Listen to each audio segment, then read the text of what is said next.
Cocoon is a puzzle adventure game from Geometric Interactive and Jeb Carlson, the lead gameplay designer of Limbo and Inside, where you explore an alien world within a world. Within a world.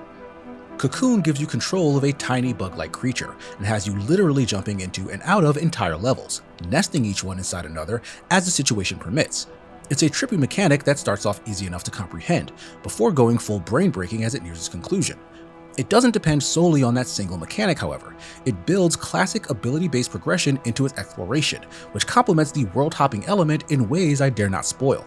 If you were hoping for a thought-provoking narrative, however, you may find yourself disappointed. Like many games in this genre, Cocoon's story is quite obtuse, and there's no overarching semblance of a reason for why things are happening. That said, I never lost interest in the strange situations laid before me because of it. Things don't feel intentionally abstract for the sake of high art, but while I still couldn't find any meaning in the series of events, Cocoon instead lets its gameplay carry you through. After exploring part of a location, you'll unlock an ability that you can use as you hold that area's globe in your hands, like unveiling platforms for you to cross or swapping your location with another object. I have to commend the puzzle design for shaping progression and solutions in a way that prevents you from veering wildly off towards a wrong conclusion and getting frustratingly stuck. Bridges, switches, or other interactable elements will often clearly remove themselves once you've done all you can with them, subtly guiding you to focus on the tools for the answer you're searching for. Despite that courtesy and simplistic controls consisting of just movement and a single interact button, Cocoon was consistently working my brain, and even managed to pull off a few fun boss encounters as well.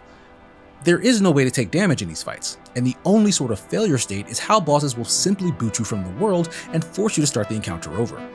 A big portion of what makes Cocoon's puzzles, bosses, and environments so enjoyable to interact with is just how truly alien everything looks and feels. I've had to launch myself at a boss enemy's weakness before, but it's never looked like how Cocoon presents it. The worlds you jump into are distinct and unsettling in an uncanny fashion, but there's a lot of thought put into them, as you'll instantly recognize that something is a bridge or a lever despite never having seen a bridge or lever look anything like that. The mostly ambient background music also allows the strange mashed up soundscape of futuristic chirps and larval squirming to build a distinctly otherworldly experience. Cocoon is excellently designed, providing satisfying eureka moments at a regular clip, as it methodically unveils the depths of its unique mechanics. Its 4 to 5 hour length feels just right, and if you've come to enjoy the slew of indie puzzle platformers and adventure games in recent years, Cocoon will likely rank among some of the best. The game is out now for $24.99 on PC, PlayStation 4 and 5, Nintendo Switch, Xbox One, Xbox Series X and S, and included with Xbox Game Pass.